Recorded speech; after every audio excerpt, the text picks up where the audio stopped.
You've tuned into The Mountain Gardener with your host, Ken Lain. Gardening, it can be challenging, but with these simple insider tips, you'll reap huge rewards.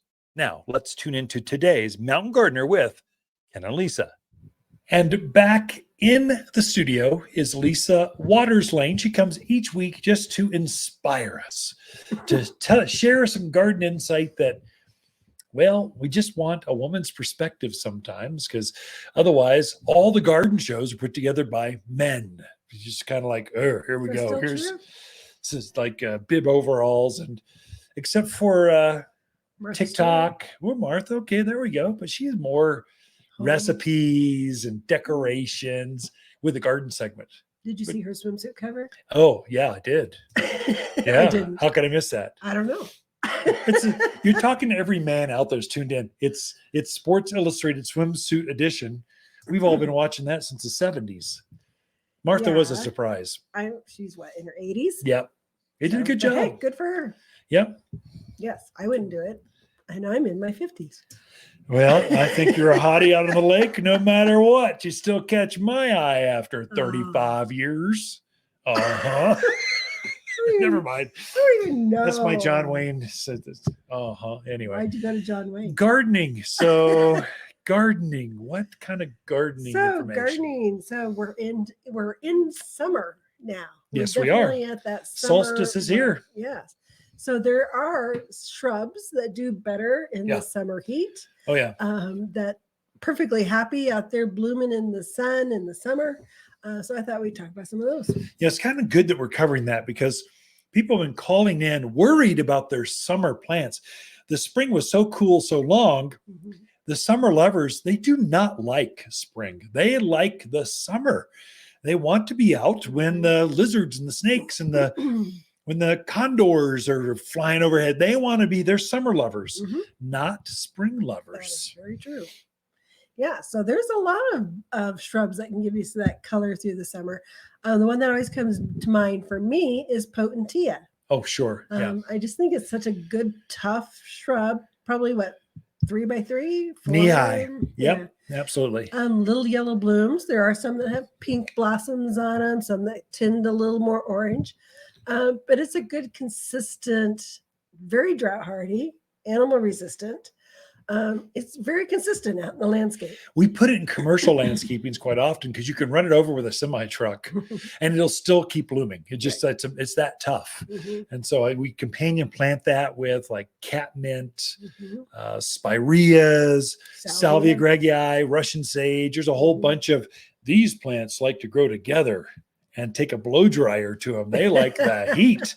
So that's one. And animals, you're right there with javelina, deer. They don't bother. It looks delicious, but they don't bother that one. Yeah. So I'd say that's a really good one out for those hot spots that are difficult to put things in. What, a yellow flower about the size of a quarter, something like that? Perfect. Yeah. So another one that I think does fabulous is the Rose of Sharon. Yeah. A type of hibiscus. So those, it's not the great big bloom like you see on the tropicals, but you get a lot of blooms on a plant. They come in pinks and whites and purples and reds and double flower, single flower, variegated flower. Yeah, so very versatile, very nice to put out there in the yard. That's tall though, man. It gets big. Up. That's lilac size. Right. We're getting like traditional lilac. That gets easily head high plus 2-3 feet unless you keep it trimmed. And literally, you and I have had some Rose of Sharons or hibiscus that have had so many flowers, we had to stake it back up because it just was so laden with flowers, you couldn't see the foliage. It's an amazing plant. It is. So that's another good one that I really like. What about just roses? Yeah. Rose of Sharon. Well, summer bloom. They look great in the spring and the fall. They'll have their everbloomers have flowers on them year round. Yeah. I think the shrub roses do better in the heat and in blooming. I think they're more of a continual bloomer than, say, the hybrid tea or the grandifloras. So definitely those are. And Monrovia has some really nice kind of new ones in their perfume line, nice. They call them. Shrub rose, but perfumed or fragrant. Very fragrant, too. I was very impressed on the smell on them. And it takes a lot for me to smell things nowadays, but I could smell those. So very, very fragrant. Butterfly bush. Classic. Yeah. Yeah. And that's another one that can get big. Certain black knight, pink delight. Those are the ones that get 6-8 feet tall. Definitely get huge. But they've come out with different series of them. So the Buzz series, I think it's about 4 to 5. Like Miss Violet, Miss Ruby, really striking colors like magenta pink and dark purple. So there's some really good colors in that line that are more well behaved. Yeah, I just planted a red butterfly bush just off the patio. It's little. It's a little guy, and maybe it's not even knee high yet. It's growing fast. And I was cleaning up some mimosa trees, the dead branches, and I dropped some on it. And it just smacked it. I think it'll recover. I gave it some root and grow. It was. So it'll come back. It's one of those accidents. Just happens. This is why you should prune in the winter. February. I hear you. I just didn't. So I had some dead branches that were bothering me. I was taking them out. And then it took out our brand new butterfly. You know what? We own a garden center. If it doesn't make it, I'll bring home another one. I was looking so happy. And so they also have another series called the Pugster series. Those get about 2 by 2. The thing I like about those is the blossom is the same size as a regular butterfly bush, but the plant definitely is more of a miniature. Yeah. So those come in white and pinks and lavenders. Great in containers. I mean, just raised beds right off the patio where you just can't have this ginormous thing. Right. It stays cuter. So same as Potentia size, shrub rose, you keep down that low, carpet roses, things, spireas, you can keep lower.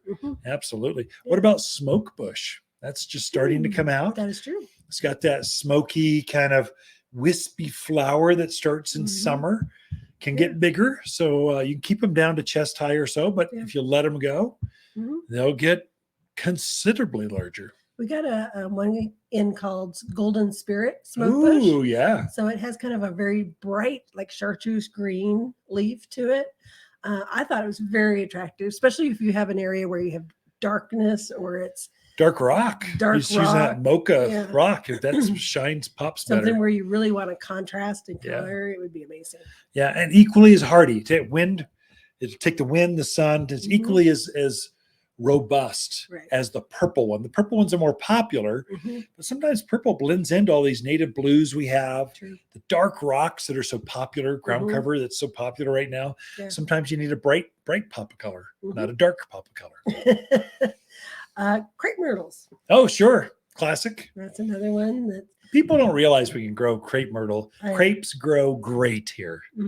They do. We don't usually do the big trees like maybe you find in Texas and Southern Cal or the southern parts of this country, but they do beautiful. And the colors on the crepe myrtles are just so bright, so intense. You kind of drive by and you're like, oh, what is that? Because they just really catch your eye. You know, it's been looking striking the last few weeks, are tree roses.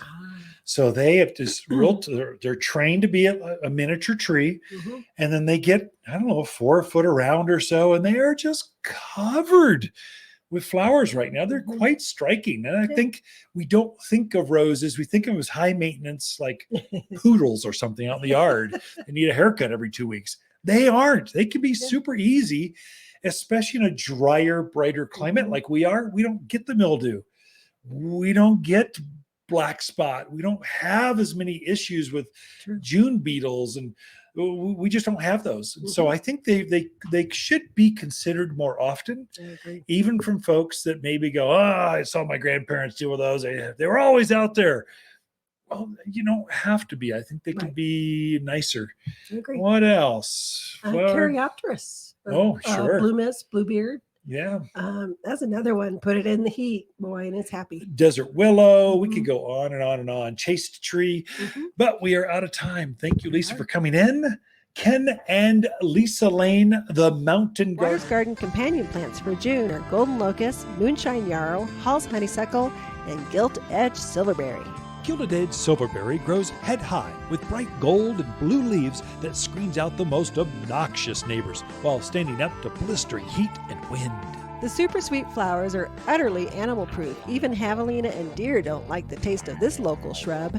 You'll find the best evergreen natives at Waters Garden Center, 1815 Iron Springs Road in Prescott. For a more fruitful garden, increase success in the landscape that just feels better, then tune in daily to the Mountain Gardener podcast. Subscribe through your favorite podcast streamer or visit watersgardencenter.com. Better yet, visit me directly right here at Waters Garden Center. Thanks for tuning in.